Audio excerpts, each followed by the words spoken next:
setiap negara itu punya red flags-nya masing-masing ya. Cina itu punya Taiwan, kemudian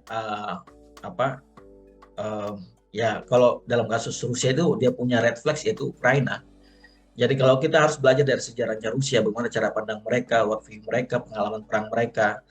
Jadi waktu Perang Dunia Kedua kan mereka paling banyak korban jiwanya, walaupun mereka bukan pemula perang. Ya, mereka yang diserang, kemudian mereka kehilangan sampai 20 juta orang. Kemudian ada satu kawasan antara Azerbaijan dan Ukraina yang sangat sensitif jadi choke point-nya Rusia. Makanya kenapa Ukraina itu satu isu yang sangat sensitif bagi Rusia. Dan ini tidak disadari gitu loh. Karena selama ini kan pelan-pelan jatuh ke European Union, masuk ke European Union, itu Rusia nggak masalah, negara Balkan masuk semua, nggak ada masalah pelan-pelan masuk. Tapi ketika Ukraina disentuh, diganggu, di mana memang jarak rudal segala macam itu bakal jadi lebih dekat kan kalau Ukraina masuk NATO. Ini yang tidak diperkirakan European Union, mungkin bahwa Rusia akan diam saja gitu.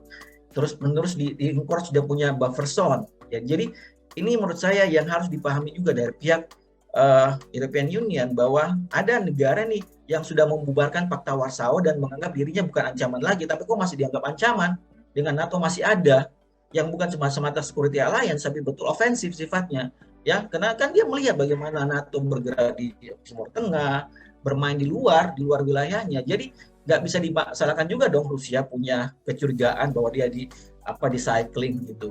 Jadi di containment juga. Jadi wajar juga kenapa Cina bisa memahami posisi Rusia dan sedikit dikatakan ya memberikan narasi yang berpihak sama Rusia. Dan dalam pihak juga kan kita di sini punya banyak pengamat internasional juga yang agak sedikit memahami posisinya Rusia seperti itu.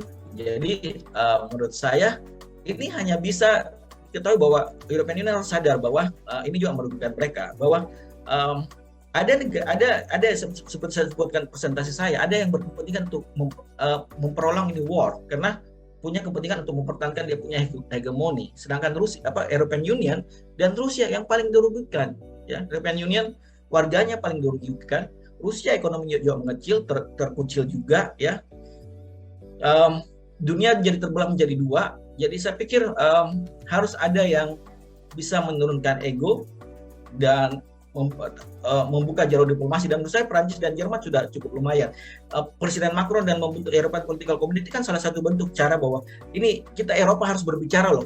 Eropa sendiri aja yang berbicara, nggak usah ikut negara lain gitu. Dan dia berusaha menggandeng negara di luar European Union. Jadi membuat bentuk European Political Community. Itu yang menurut saya salah satu sudah usaha dari pihak European Union cukup baik. Terima kasih.